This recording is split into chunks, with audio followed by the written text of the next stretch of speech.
Excusez-moi d'interrompre ce concert. Je tiens à remercier les organisateurs qui nous permettent de faire une brève inauguration d'un vitrail, la rosace, qui est une œuvre d'art. Alors j'ai quelques mots à vous dire en introduction. C'est un événement assez rare que de pouvoir inaugurer encore un vitrail à cette époque, et je crois qu'il faut le signaler. Et qui sommes-nous? Qui suis-je? En fait, je fais partie de la bande de bénévoles qui constitue la fabrique d'église. Nous sommes chargés de l'entretien des bâtiments publics tels que la cure, l'église et d'autres bâtiments. Donc, ce vitrail, par exemple, est payé à la fois sur des fonds publics et sur des fonds de la fabrique. Alors, nous faisons de notre mieux pour entretenir et enrichir ce patrimoine. Je tiens d'ailleurs, je profite de l'occasion qu'il y a beaucoup de gens de Glun ici, pour leur rappeler toute une série de travaux qui ont été faits ces 10 dernières années à l'église. Il s'agit d'abord d'un chauffage ultramoderne que nous avons, qui permet un confort beaucoup plus réaliste. Je pense que vous n'avez pas froid et vous avez les pieds au chaud sur un beau tapis rouge. Nous avons également fait refaire entièrement le chemin de croix, également d'autres peintures qui sont au fond de l'église. Nous avons protégé les vitraux existants et nous avons rénové toute l'installation électrique.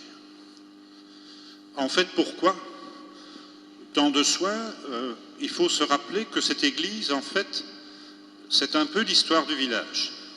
Elle a été construite en 1782 et tout rappelle ici les personnages importants qui ont habité Glun, les donateurs, allant du prince de Croÿ jusqu'à des grandes familles.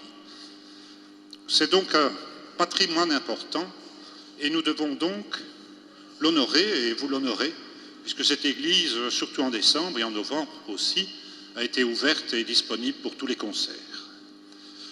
Aujourd'hui, en fait, nous allons accueillir le maître verrier, M. Bernard Tirtiaux,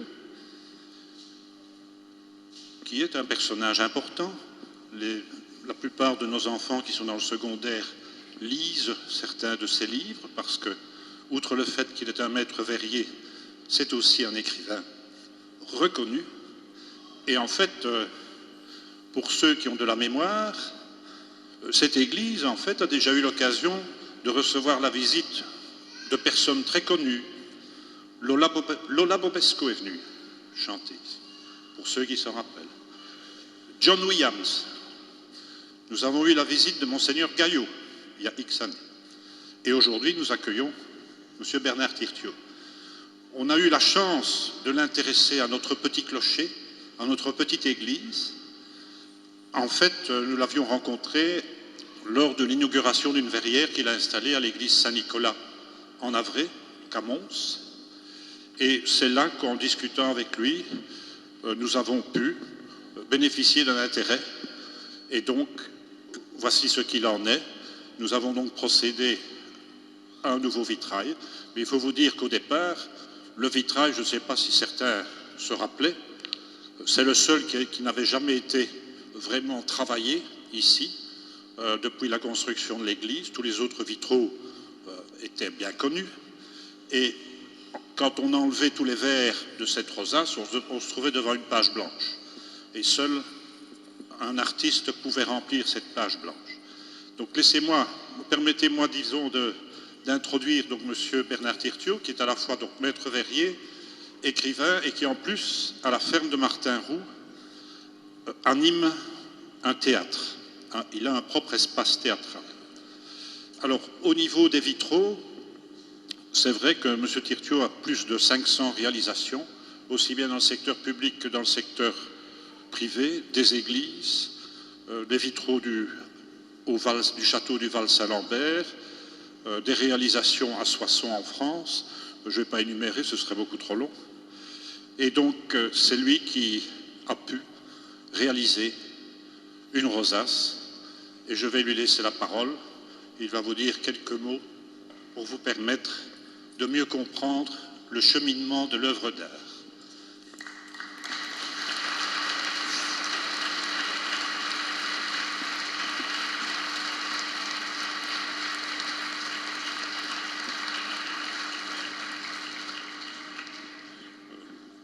Merci, Monsieur Meuret. Et c'est formidable de vous voir aussi nombreux ici. C'est toujours un bonheur pour un verrier, la mise en lumière d'une rosace. J'ai l'impression, enfin j'ai le sentiment pour moi en tout cas que c'est dans le domaine du verre et du vitrail, du travail du verre plutôt, c'est ce qui me parle le plus. Parce qu'une rosace, c'est d'abord une roue de la fortune, hein. C'était une roue de la fortune à l'époque romane, hein. Et c'est un œil aussi, c'est un œil planté sur le ciel, c'est un œil planté sur le ciel où le ciel nous regarde et où nous on peut regarder de l'intérieur vers ce ciel. Et cet œil, il est circulaire, il nous rappelle que la vie est cyclique, la vie tourne, comme les saisons tournent. On va retrouver dans des rosaces les saisons, on va retrouver la vie des hommes avec les hauts et les bas, avec la vie et la mort. Et j'aime bien cette forme de travail sur l'espace, sur l'architecture. J'ai eu la chance d'en faire beaucoup dernièrement.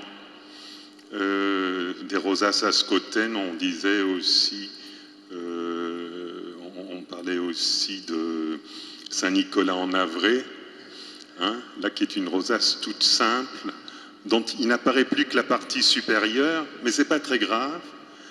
Et ces rosaces, en fait, sont toujours des grands moments d'émotion pour moi, au moment où je les place et au moment où elles reçoivent le premier soleil. Hein. J'étais ici avec des énormes massifs et je l'ai placé. Et puis à un moment donné, le soleil est arrivé comme ça, et puis il a commencé à me rendre toute la lumière que le verre avait engorgée. Hein, et c'est fait. Et puis alors de voir, peut-être qu'à la fin du travail, il y a des projections de couleurs et de lumière sur les murs, c'est un bonheur qui répété comme ça, qui peut durer des dizaines, peut-être même des centaines d'années, si les hommes ne vandalisent pas l'objet. Mais ici, c'est difficile de vandaliser ce type de construction de verre, parce que contrairement à des vitraux traditionnels, aux vitraux qui sont là, qui font 3 voire 4 mm d'épaisseur, la rosace fait 10 fois plus, elle fait 3 à 4 cm d'épaisseur. On a affaire à une véritable maçonnerie de pierre, et alors de pierre et de verre. Et alors ici, on l'a éclairé de l'intérieur, c'est-à-dire que pour le moment, il faut être dans le parking, il faut être devant pour voir le motif de la rosace. Hein. Donc je vous invite, au moment où vous sortez de l'église, de vous retourner et de regarder cette rosace, qui est très simple, avec ces...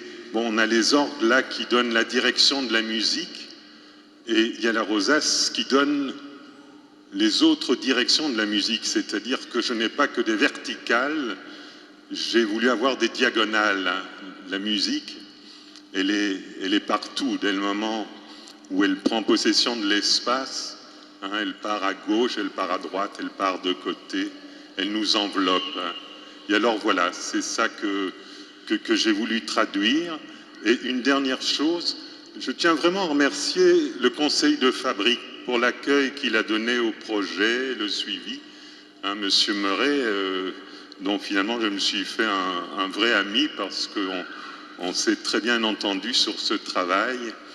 Et j'ai eu plaisir à passer ici, parce qu'il m'a fallu quand même 11 jours de montage, hein, 11 jours au-dessus des orgues, en train de travailler cette matière et la lumière, et méditer sur ce que tout ça peut nous apporter, en tout cas au niveau du cœur.